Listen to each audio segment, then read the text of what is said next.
اکرم صلی اللہ علیہ وسلم دے غلام حضرت ابو ہریرہ رضی اللہ تعالی عنہ آپ روایت کرتے ہیں کہ ان رسول اللہ صلی اللہ علیہ وسلم قال ان ادنى مقعد احدكم من الجنة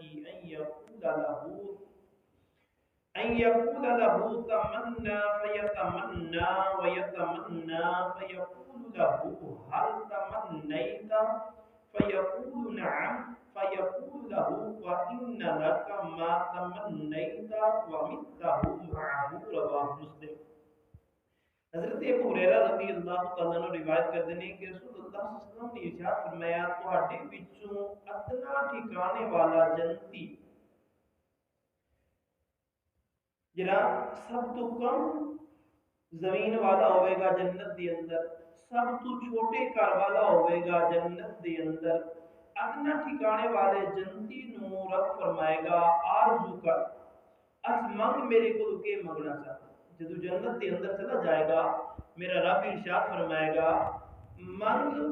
کی منگنا چاہنے آرزو کر، وہ آرزو کرے گا تو انہوں فرمایا جائے گا کیا تو نے آرزو کر دی ہے؟ کیا تو منگ لیا جو کچھ منگنا سی واقع کا جیاں تو انہوں فرمایا جائے گا جو تو آرزو کیتی ہے وہ بھی دیتا اور اس دینا اتنا ہی تیرے واسطے ہو رہا جتنا تو منگیا ہے وہ بھی تینوں دے دیتا گیا ہے اور اس کی مثل اور بھی تینوں دے دیتا گیا ہے۔ نبی اکرم تاجدار انبیاء صلی اللہ علیہ وآلہ وسلم دے غلاموں جس شخص نے دنیا کے اندر رہندے ہویاں دنیا نو ترجیح نہ دیتی اور آخرت واسطے غور و فکر کرتا رہ گیا، رب تعالی دی رضا چاہتا رہ گیا کہ بس اللہ اور اس کا رسول راضی ہو جائے، بس مینوں ہور کچھ بھی نہیں چاہیدا، مینوں ہور کھ بھی نہیں چاہیدا،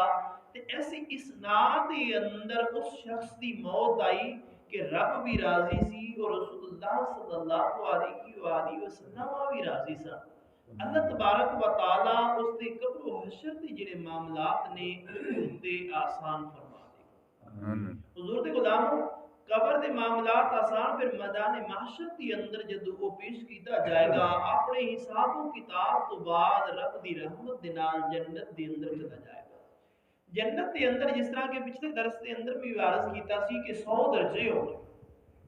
ہر کوئی اپنے نامہ اعمال کے مطابق اپنے اپنے گھر کے اندر اپنے اپنے درجے کے اندر موجود ہوئے گا۔ حضور کے غلاموں حدیث مبارکہ کے اندر آتا ہے کہ جڑے 100 درجے ہون گے نا ایک درجہ اتنا بڑا ہوئے گا نا پوری مخلوق بھی ایک درجے دے وچ آ جائے تے پھر بھی وہ درجہ فل نہیں ہوگا، لیکن میرے رب نے اس کے باوجود بھی 100 درجے بڑھائے اور اتنا حصہ ایک ایک جنتیاں نو آئے گا حد نگاہ تک جس جگہ تک اس کی نگاہ جائے گی اتنا بڑا اللہ تبارک و تعالیٰ انہوں جنت دی اندر گھر عطا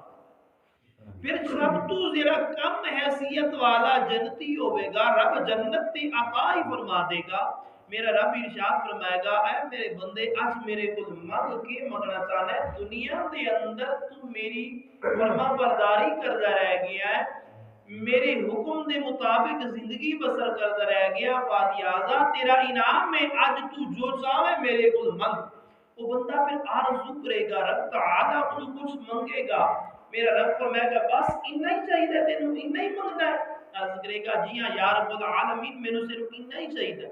اللہ تبارک و تعالیٰ ارشاد فرمائے گا اے میرے بندے جنہ تو منگیا ہے وہ بھی تینوں دیتا، ایسے طرح اور بھی تینوں عطا کیا، جنہ تو منگیا ہے وہ بھی تینوں عطا کر دیتا گیا اور انہا اس کی مثل اسی تینوں اور عطا کر دیتا۔ آقا علیہ السلام دے غلاموں میرا رب کتنا کریم ہے، میرا رب کتنا رحیم ہے، انسان صرف آرزو کرے گا جنت کے اندر ساری نعمتاں موجود ہون گیاں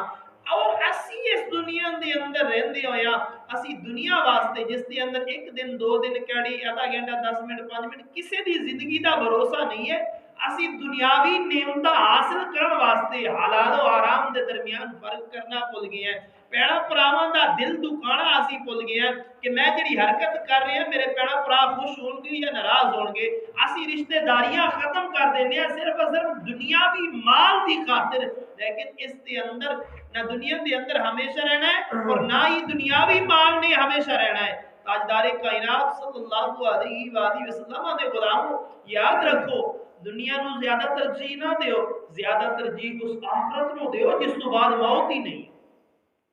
اس جنت نو زیادہ ترجیح دیو کہ جس تو بعد کسی دی موت ہی نہیں ہے, جس دی اندر کسی نے بیمار بھی نہیں ہونا, جس دی اندر کسی نو کسی قسم دی کوئی پریشانی نہیں ہونی. دنیاوی مال دی بجائے اس مال نو یعنی جنت نو ترجیح دیو, اللہ دی رضا نو ترجیح دیو, پھر دنیا دے اندر بھی کامیابیاں ملن گیا اور آخرت دے اندر انسان کامیاب ہو جائے. دعائے خالق کی کائنات مالک السماوات تو مینوں اسی سارے عمل دی توفیق عطا فرمائے, دنیا دے اندر رہندے ہوئے پھر آخرت رکھن دی توفیق عطا فرمائے. ما علینا الا البلاغ.